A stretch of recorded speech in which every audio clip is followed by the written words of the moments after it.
All right, moving along, inshallah. What's your biggest expense? Guess what your biggest expense is. All right, do you guys, who doesn't know about mail-in rebates? Does anybody not know what that is? A mail-in rebate? Okay, so remember mail-in rebate? A mail-in rebate is if you go to buy a computer, for example, they'll say it's $1,000, but they'll give you a coupon that if you mail it to the people, they'll give you like $200 back. Have you ever experienced something like that? Okay, so it's a mail-in rebate. Guess what? On your receipts, every receipt that you're getting basically is like a mail-in rebate. But you mail it into the government, and the government gives you money back. So the way people set up their lives, they set it up in a way that they're not getting any money back for their expenses. And so back to the employee, technically the employee, they're paying their taxes, they don't have a business, and there is no mail-in rebate for them, right, in general. Obviously, consult with your tax lawyers and stuff like that. I'm just generalizing here, and you can get more specific and learn more about it afterwards. You have offensive strategies. So up until this point, we've been talking about, marketing and, operations, stuff like that. Those are like offensive. But if you have holes in your pocket, the money's going to slip out through your holes. You've got to cover the holes and block them. There's no point of making money and then your spending habits are going out of crazy and stuff like that, and just money is in all these receipts that you could be making, and just nobody's really going to get it for you. You have to step up and get it yourself, inshallah ta'ala. So what I'm going to talk about, inshallah ta'ala, basically here is how to make more money through your business with the government in regards to taxes. Your biggest expense, more than food, more than lodging, more than like your house and stuff, is going to be your taxes. That's right. Your biggest expense is your taxes. So it behooves you to build up your knowledge of taxes, not get all freaked out and just overspend. I think like they said, like average person overpays on their taxes. I believe in the U.S. it's something like $5,000, right? People pay crazy amounts because they're just freaked out. And the governments, they have to do that because they don't have enough police to police every single person, so they just have to freak everybody out. Like, we'll kill you if you don't pay taxes and stuff like that. So everybody's like, freak out, take all my money, just take it, but don't call me, right? Just take it. Exactly, right? And so people, even subhanAllah, there was the person that I learned this from, he used to be a trainer for these tax collectors. What do the tax people call in the U.S.? The IRS? He used to train the IRS tax collectors. He was their trainer. And basically he said, he's non-Muslim, but he's like, it's such a haram system. He's like, we scare the living daylights out of like normal middle class people, and they just overpay, like $5,000 overpay because they're so scared. And he's like, I don't want to work for the IRS, I want to work for the citizens. And he started his own company. This is for the US. If you're in the US, it's an awesome service. It's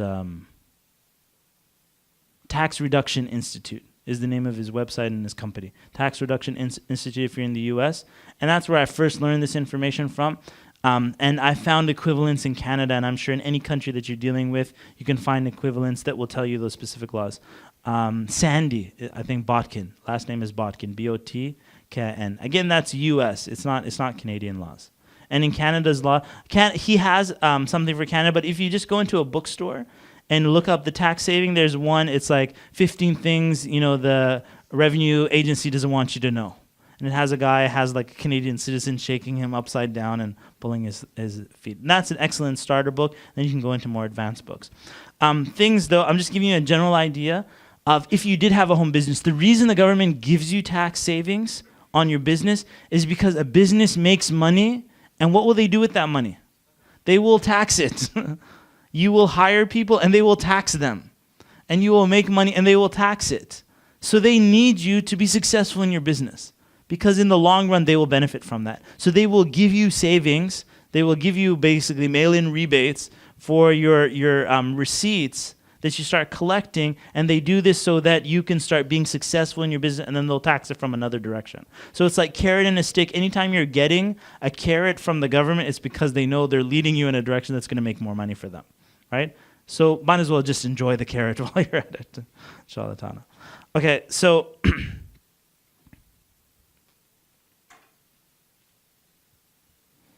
there was a person who was speaking about the financial crisis on CNN or something. This is a Canadian like news agency, and the lady asked him, what is the solution to the financial crisis? He said something so amazing, and I was so impressed by what he said. He said, the Canadians should aim for higher paying jobs.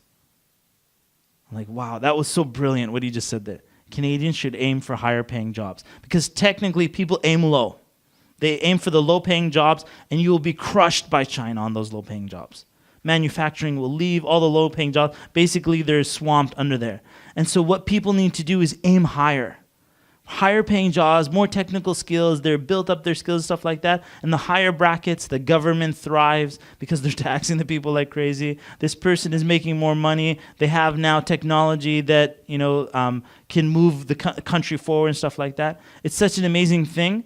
But again, here we're talking about in your taxes, and you're aiming for higher things, inshallah ta'ala. With the immigration, if you've ever heard about someone applying for immigration to the countries, they're like applying, are you single or married? I'm married. Actually, things go up. When the person's married, they know they have to be like more settled. And then you mention in your immigration, I have children. How many kids do you have? The wolf starts like, how many kids do you have? I have 17 kids, bismillah. Immigration tomorrow, bring them over. But you'd think, but no, aren't they going to be a burden on the society? No, maybe a little bit in the beginning, but we just got 17 tax-paying kids that are going to grow up in Canada, grow up in the U.S., wherever they're going to grow up, and they're going to pay taxes. If you were single and you had no plans to have any children, forget it, we don't want you. We want the most access to the taxes. Again, the government's built, even Australia, right? Australia, they have issues because they don't have enough population because now they can't tax so many people. Right? And they're like, oh, we don't have that much population that want to tax people. Anyhow, if you open up your own business, which inshallah ta'ala you have this idea, for people who are not opening their own business, they might open up a consultancy. So you might be still a technician, but you're a consultant, you work for multiple people, so you can register that as your own business. It could be a business even in your own name. It's called the Muhammad al-Sharif business. That's my business. And you have multiple people that you're working as a consultant. As soon as you start getting 2 different employers basically paying you something like that, you're now like a consultant. Or you start your own company, you register sole proprietorship, for example, in Canada, and now you've got a legitimate business. And I'm telling you how to legitimately make money, and check again if I've got the numbers wrong, inshallah ta'ala, and make sure. Once you start your own business, you have a home office. Part of your house is used as an office. So now your rent, part of that, you can get a mail-in rebate from the government. So all your rent, how many people actually do that, get reductions on their rent? Okay? So you have like a home office, so not too many people, but you're just leaving that on the table. Just start having this business attitude, and now half of your rent is paid for. Or, at least half of your rent, the government will give you a rebate on it. When you're dealing with flights and rental cars, let's say you're traveling somewhere, you know what, I'd like to travel to Toronto. Why don't I do a workshop on the weekend? And all of a sudden, my flight, my hotel, everything is now rebate from the government.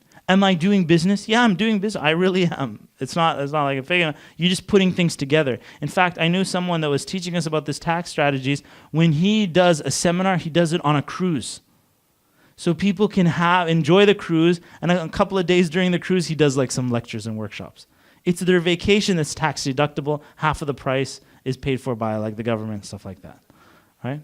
Even this seminar here is tax deductible for you. If you open up your business, this is your like personal development, stuff like that. It's part of consultancy, like training, and then you start, you register that. I've trained myself, and now the money is paid for. Sometimes like I buy a laptop and stuff like that. I don't even hesitate because the laptop's like for real. This is totally business related. And it is. Everything we do is like internet marketing and stuff like that. Then you got things like food on the road. You go and start eating out when you're traveling, and the government pays for your food, right? Not totally, obviously, but you can see that you're getting in mail-in rebates from your food, your lodging, your flights, your house, your clothing. If you buy it on the road, I don't know about clothing. Unless you're a fashion designer. Okay, so business suit consultant. I don't know about that. I can't go on record for that. Okay, so if you had, for example, you see savings. If you had you're paying $12,000, $1,000 per month. 50% of that, you're getting rebates on like $6,000. Heating and water, if you're paying $400 a month and you're 50% of that, say it comes out $2,400. Personal development seminar, again, maybe 30% of that the government's giving back to you. and so on and so forth. Again, you want to check the specific numbers. How to deal with fear, because we're running out of time. That's why I'd like to get things done, and then I'll have time for questions, inshallah.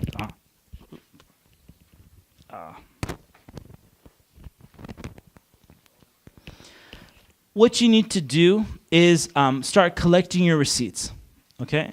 So everything business related, every time I go to a store, the thing that's going through my mind is like, how can I get the government to pay for this? Like everything I do. I'm like, I want to check my email. How can I get the government to pay for my email access? How can I get and by the way, that's something you'd add as well, because you use the email and your phone bills and stuff like that for business. And you really do. Because when I said you're working for fun, your life becomes your business.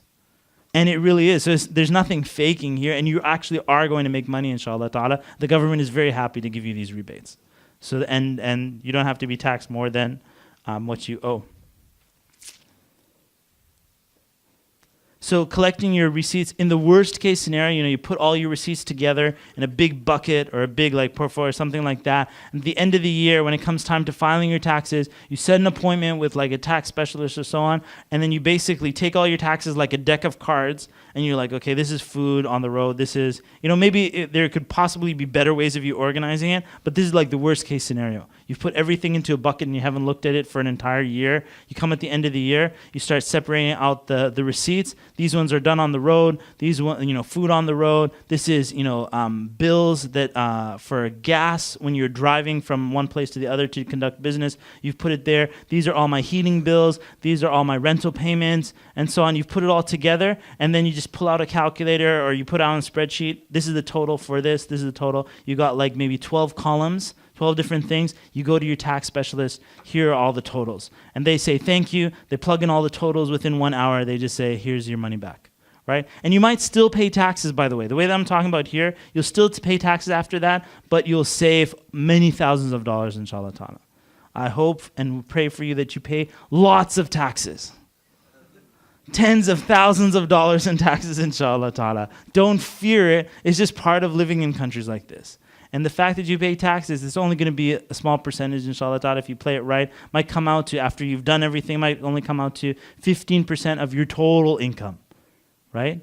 So even though they say, the government takes 30%, if you play and put in your mail-in rebates and put your receipts, from the total, it might only actually come out to 15%. If you really wanted to play this tax-saving game really well and stuff like that, become a non-resident. Yeah, and then you don't have to pay any debt, right? Just leave the country. Take my passport and ma'as-salama, I'm going. And I don't want to pay taxes anymore. And which is what I fear when they start raising the taxes to take care of the economy, all the rich people will leave. And they'll just leave the people that basically need the money, and then what's going to happen after that? They'll just get stuck. It's not question time, man.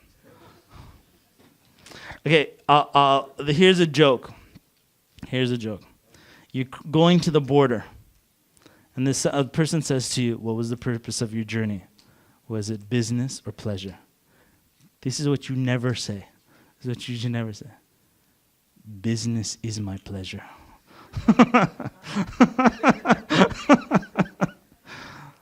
All right, anyways, I'll give you a 10-minute break, inshallah. 10-minute break.